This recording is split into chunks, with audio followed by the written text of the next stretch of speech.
Tem muita gente que quer fazer essa diferenciação entre investimento e custo. Mas na hora de economizar dentro da sua empresa, por exemplo, o que é que você faz? Você corta investimento? Diminui custo para recuperar teu fluxo de caixa? E aí, o que você faz? Essa é uma grande dúvida que todo planejamento de empresa, que toda gestão de empresa tem. Então dá uma olhada aqui, ó, para a gente ver essa história. Põe no ar. Quando enfrentam uma crise financeira, muitos empresários buscam formas de cortar gastos adicionais para garantir a sobrevivência da empresa. Na hora do desespero, a primeira coisa que se pensa é: vou demitir funcionário. Vou cortar minha folha, eu não preciso do fulano, e aí sobrecarrega todo mundo. E acabou de demitir, ainda continua apertado, já pensa logo em parar de investir. Outra alternativa adotada pelos empresários é reduzir investimentos. Quem deixa de investir fica estagnado, perde relevância em frente à concorrência, porque o concorrente teu não se importa com a tua crise, ele vai continuar crescendo. Então, tem que ser analisado caso a caso, principalmente porque algumas das vezes a questão ela tem a ver com um desequilíbrio no caixa, né? Comprou em período errado, gastou mais do que deveria e às vezes é só fazer uma readequação de fluxo de caixa sem precisar cortar nada.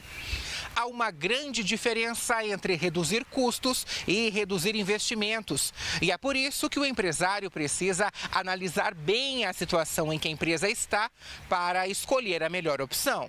É comum ter empresas que já começaram a crescer, têm um faturamento ali expressivo até, mas que não fazem planejamento anual. Então, só deixa as coisas acontecerem, mas não faz aquele planejamento. Olha, esse ano eu vou gastar tanto com investimento, tanto vai ser para reforma, esse ano a minha equipe vai crescer tanto por cento. Não faz, só segue a onda. E afinal de contas, é melhor reduzir os gastos ou os investimentos? O maior tesouro mesmo é você começar a analisar o seu fluxo de caixa e fazer planejamento.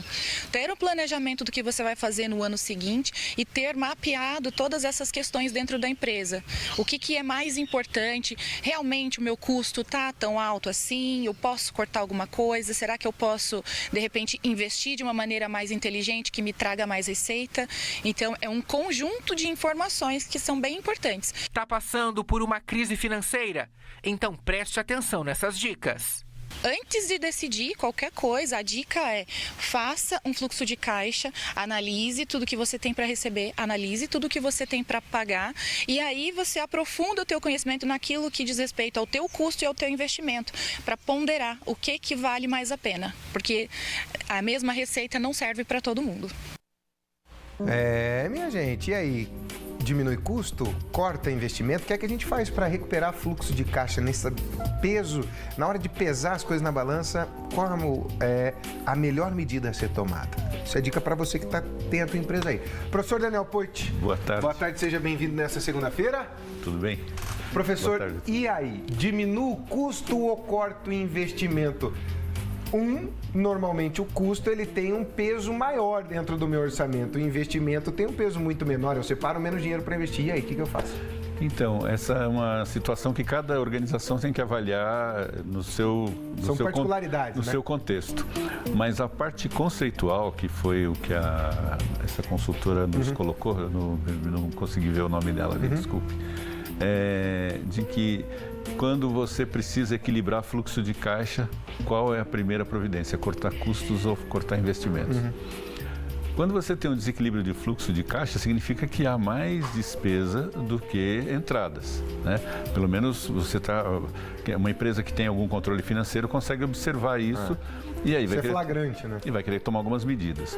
O mais adequado é avaliar primeiro os riscos do seu negócio para saber se você não está perdendo vendas por mau atendimento, por um concorrente que está praticando preços muito abusivos, ou por uma modificação, uma retração no mercado, ou por uma desatualização do produto ou serviço que você está vendendo. Então é importante observar o mercado. O que há de mais importante para qualquer organização, mais até do que o fluxo de caixa, é conhecer o seu cliente e o seu mercado. Saber onde está pisando, né? Exato, porque o seu cliente e o seu mercado vão definir os teus custos e definir os seus investimentos. Os custos você controla internamente, reduzindo, procurando racionalizar o seu processo ao máximo. Mas isso não pode ser uma situação, uma decisão a ser tomada só quando está em crise ou quando tem um problema de fluxo de caixa. Essa deve ser uma atitude permanente em qualquer empresa. Perseguir redução de custos é uma prática permanente. Agora, professor, quando a gente fala em investimentos, de repente eu realoco o investimento, né? Exato. Eu posso pegar aquele dinheiro para melhorar alguma situação de processo, de procedimento, de produção que vai me rentabilizar mais. Então, tiro daqui, mas ponho lá e melhoro o meu fluxo. Dá para fazer esse jogo, né? Dá. E o investimento, muito bem colocado por você, o investimento, ele necessariamente não é abrir um novo negócio ou crescer a empresa. Ou aumentar o negócio. Ou crescer a empresa no sentido orgânico. O investimento pode ser, por exemplo, num software mais sofisticado, num sistema logístico mais eficiente, numa embalagem mais atraente para o seu produto, num bônus adicional para atrair e reter os seus clientes, numa promoção, igual você mostrou há pouco aqui, a promoção da Expo BB, né? Da Expo BB.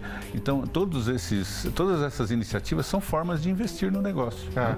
E ajudam, evidentemente, a crescer e a equilibrar o fluxo de caixa. Hoje, professor, nós temos coach para tudo. Alguns dizem, não, se for cortar custo, não corte aquilo que é pequenininho, corte aquilo que é grande. Aí outros já falam, não, é melhor eu não dar o cafezinho o dia inteiro, dar durante uma hora do dia, que no final do ano, somando tudo isso, vai dar um montante alto. Qual custo a gente corta?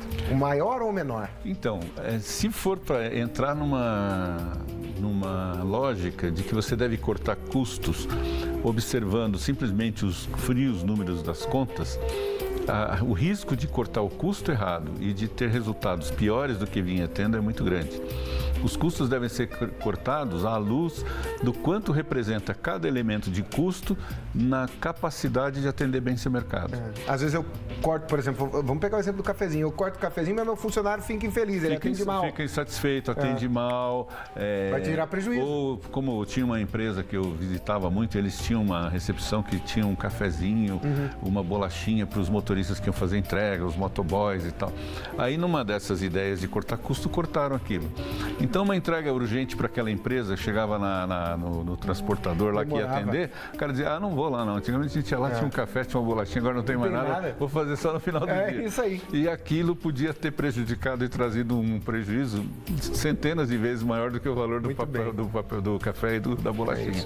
Então nós temos que entender qual é o efeito daquele item de custo na sua operação, no sucesso da sua operação. É isso, professor Daniel Poit, só dizendo para você o seguinte, cuidado, tudo tem que ser olhado com atenção, para que lá na frente você não tenha mais prejuízo. E lembrando sempre que gestão é uma prática racional. Tem gente que usa o coração para administrar, acaba tendo problema. Quem usa o coração para administrar perde a alma. Depois no final das contas. Professor Daniel Poit, obrigado, bom dia, bom trabalho, boa semana e vai Parmeira. Igualmente. Obrigado. Parmeira diminuiu 2, rapaz. Tava 6, agora tá 4.